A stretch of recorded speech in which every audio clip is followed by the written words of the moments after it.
Lettre ouverte ce matin qui exprime certainement une frustration en matière d'achat local, mais pas l'achat local de vous et moi à coût de 2 piastres, là, qu'on achète ceci ou cela sur les tablettes. Lorsque l'État ou ses agences de l'État, genre Hydro-Québec, fait d'énormes achats. Avec nous, l'auteur de cette missive, Julie White, PDG des Manufacturiers Exportateurs du Québec. Bonjour. Bonjour, M. Dumont. Vous avez pris la plume, je dirais une plume mordante ce matin, là. Bien, écoutez, on est dans une situation économique pas facile. On a peu de leviers pour aider nos entreprises. Il y a un levier qui est très facile, c'est de s'assurer de leur donner accès au marché public québécois. C'est des centaines de millions, de milliards de dollars qui s'en viennent en dépenses en infrastructure, que ce soit Hydro-Québec, mais aussi les routes. On a un grand projet de TGV qui s'en vient aussi. On a des infrastructures municipales à adapter. Des exemples, comme on a vu la semaine dernière, d'éoliennes qui viennent de la Chine. Parlez-nous de l'exemple qui a mis le feu aux poudres, là. Bien, Hydro-Québec, pour son plus grand parc éolien, a acheté une majorité d'éoliennes provenant d'acier chinois, alors qu'on a au Québec la capacité de faire ces éoliennes-là. Marmen, à Trois-Rivières, est sorti pour dire, nous, on était capable de faire ces éoliennes-là.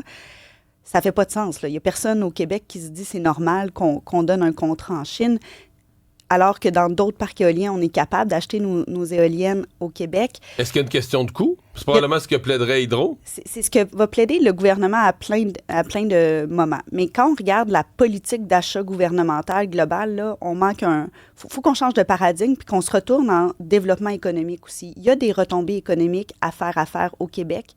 C'est des emplois ici. Il faut le regarder. Évidemment, je ne suis pas insensible à la question des coûts, là. On ne parle pas de donner des avantages à des produits fabriqués au Québec pour des 25 % supplémentaires de coûts. Ce qu'on dit, c'est changeons de paradigme. Dans les appels d'offres, donnons des points supplémentaires aux produits qui sont fabriqués ici, qui ont la certification produit du Québec, par exemple, ou qui sont dans un rayon là, qui permet de réduire les émissions de gaz à effet de serre. Parce qu'on comprend que même si tu payes un peu plus cher, je veux dire, il y a des impôts, des taxes, de l'argent qui reste au Québec. Le gouvernement, juste en impôts sur les travailleurs, le gouvernement récupère une galette, là. Exactement. Puis on a des exemples partout dans le monde, hein. On en cite là, dans la lettre là, qui... Des politiques d'achat local plus convaincantes que le Québec. Exactement. Puis qui donnent des marges de, par exemple, 10 % de plus.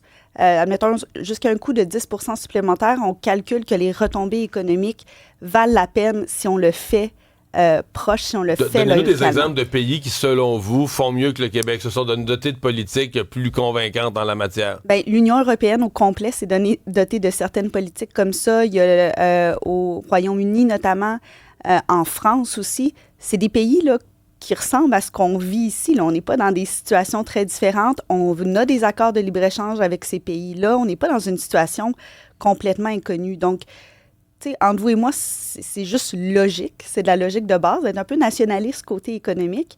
Mais le gouvernement dit toujours, oui, on travaille là-dessus. Nous, ce qu'on dit aujourd'hui, c'est pas juste travailler là-dessus. Là, il faut obliger les ministères et organismes à changer leur façon de voir les appels d'offres. On n'a pas le choix si on veut assurer notre, sécurité de fabrication locale de notre tissu manufacturier, mais aussi, on va jouer dans la game des autres, là.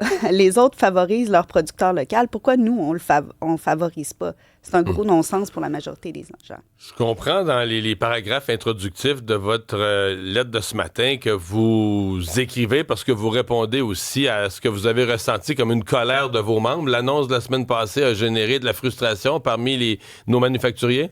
Oui, beaucoup. Et je vous dirais même, avant, là, dans les dernières semaines, on a fait plusieurs tournées avec les membres.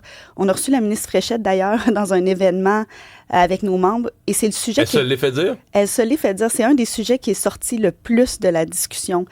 Parce que quand on regarde les tarifs, ce qui se passe en ce moment, l'incertitude économique, c'est clair que c'est une opportunité pour nos entreprises. Avant d'avoir des subventions, avant d'avoir de l'aide d'urgence... Un programme de sauvetage d'urgence, ouais. Commençons par donner les contrats. Des contrats, c'est un carnet de commandes, ça assure de la stabilité pour une entreprise, ça donne une visibilité dans le temps pour les employés. C'est beaucoup plus satisfaisant et sécuritaire pour beaucoup d'entreprises. Entre aller chercher un prêt pour aller investir, peut-être qu'ils vont vouloir plus avoir un contrat à long terme avec le gouvernement qui assure une stabilité. C'est une stabilité pour les régions aussi. Il ne faut pas oublier que nos manufacturiers sont beaucoup en région. Et souvent le cœur d'un village. Hein. Vous le savez, là, vous l'avez vu beaucoup sur le terrain. C'est important de le considérer aussi là-dedans. On va surveiller les retombées, les réponses du gouvernement aussi à l'appel que vous faites ce matin. Julie White, PDG des manufacturiers exportateurs, merci. Merci.